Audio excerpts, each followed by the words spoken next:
اس کے لیے بھی شکریہ کہ کس طرح اس کرونا کی وباؤں کی روک تھام کے لیے جو اویئرنیس آپ عوام کے اندر پھیلا رہے ہیں اور جو اویئرنیس آپ لوگوں کو دے رہے ہیں، تو اس کے لیے بھی آپ سب کا شکریہ۔ تین موٹی چیزیں یہاں پہ ڈسکس کی گئی۔ پہلی چیز یہ کہ پورے صوبے کی طرح، جس طرح وزیر اعلیٰ صاحب نے بات کی، پورے صوبے کی طرح سوات کے اندر بھی 1100 افراد کا ایک آئسولیشن سینٹر، جو 1100 افراد کی اس کی کیپیسٹی ہے، وہ سوات کے اندر بھی اس کا قیام عمل میں لایا گیا ہے۔ اس کے ساتھ ساتھ سوات اور ملاکنڈ ڈویژن کے لیے وہ اب ٹیسٹ جو ہے وہ کہیں پہ پشاور جا کے یا پشاور بھجوانے کی ضرورت نہیں، اسلام آباد نہیں ہے۔ ہم نے سوات کے اندر وزیر اعظم صاحب نے جس طرح بتایا کہ سوات کے اندر آپ ٹیسٹ کر سکتے ہیں، لیب موجود ہے اور ٹیسٹنگ فیسیلیٹیز اور رزلٹ وغیرہ وہ بھی آ سکتے ہیں۔ تیسری اہم چیز یہ کہ جب ہم کرونا وائرس کی بات کرتے ہیں، اس وبا کی بات کرتے ہیں، تو اہم چیز یہ ہے کہ آپ ٹیسٹنگ، آپ کی کیپیسٹی کتنی ہے اور آپ کتنی ٹیسٹنگ کرتے ہیں۔ تو سوات، اگر ہم پورے صوبے کے اندر بات کریں، اس میں سوات کی پھر ہم بات کریں یا ملک کے اندر جو ریشو چل رہا ہے، اس میں سوات میں ٹیسٹنگ جو ہے وہ کچھ زیادہ تعداد میں ہو رہی ہے باقیوں کی نسبت، اور روک تھام کے لیے جس طرح کوشش کی گئی کہ اسکریننگ کا ایک بہترین انتظام کیا گیا۔ تقریباً ابھی جو میں ڈیٹا دیکھ رہا تھا، 1,99,000 لوگوں کو اسکرین کیا جا چکا ہے، اسکریننگ کے پروسیس سے گزارا جا چکا ہے۔ تو یہ تو آئسولیشن، میں سوات کی بات کر رہا ہوں اس وقت، پورے صوبے کے علاوہ سوات کی آئسولیشن سینٹر کی جو میں نے بات کی، وہ سوات کے 1100 افراد پہ مشتمل آئسولیشن سینٹر کا قیام۔ لیب، جو ٹیسٹنگ لیب کی میں نے بات کی، وہ سوات کے حوالے سے کی، اور جو جو اسکریننگ کی بات کی 1,99,000 لوگوں کی، وہ بھی سوات کے حوالے سے بات کی۔ اب اس کے ساتھ ساتھ آگے کے لیے کیا اقدامات ہونے چاہیے؟ جیسا کہ آپ سب کو پتہ ہے کہ یہ پوری دنیا کے اندر جو بڑی معیشتیں تھی، تو دنیا کے بہترین ہیلتھ سسٹم، جو بڑے کلیم ہوتے تھے کہ ہمارا ہیلتھ کا نظام پوری دنیا میں بہترین ہے، وہ تمام اس وقت ناکام ہو رہے ہیں۔ اس میں 2-3 چیزوں کا ہم نے خیال کرنا ہے، اور حکومت نے فیصلے بھی ان 2-3 حوالوں سے کرنے ہیں۔ مؤثر لاک ڈاؤن کے لیے مؤثر حکمت عملی کی ضرورت ہوگی،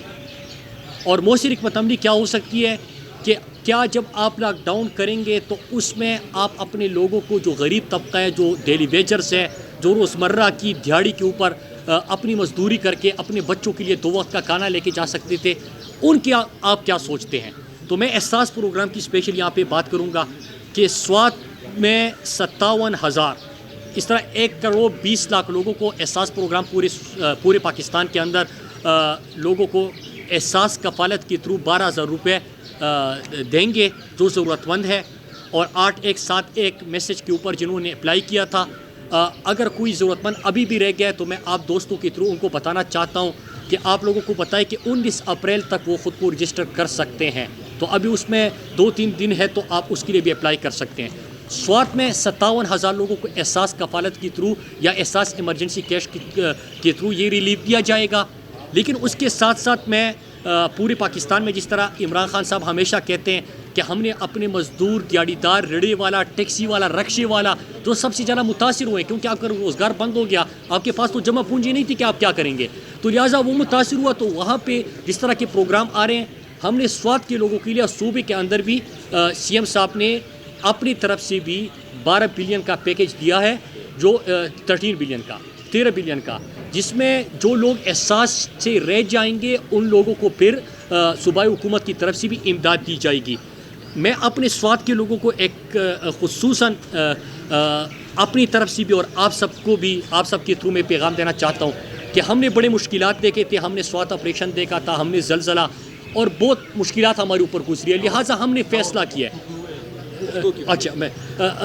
آخری چیز جو میں اوورسیز پاکستانی اس کے حوالے سے صرف پورے پاکستان کو بتاؤں، پھر اس کے بعد میں پشتو میں بات کرتا ہوں آپ سے۔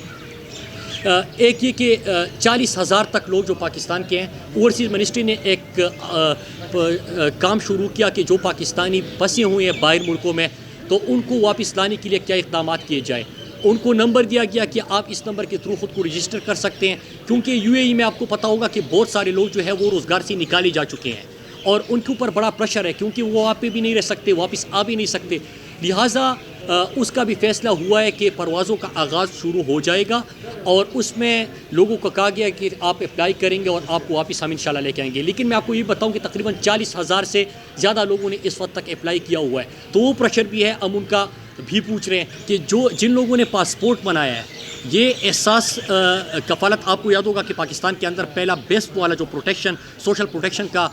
پروگرام تھا، اس میں 8 لاکھ لوگوں کو تقریباً نکالا گیا، اور نکالا کیوں گیا کہ اس میں 22 گریڈ 21 گریڈ کے آفیسرز کا ڈیٹا بھی سامنے آیا۔ سرکاری ملازمین تھے، باہر سفر کرتے تھے، نام پہ جائیدادیں تھی، بڑی بڑی گاڑیاں تھیں، لیکن وہ بھی اس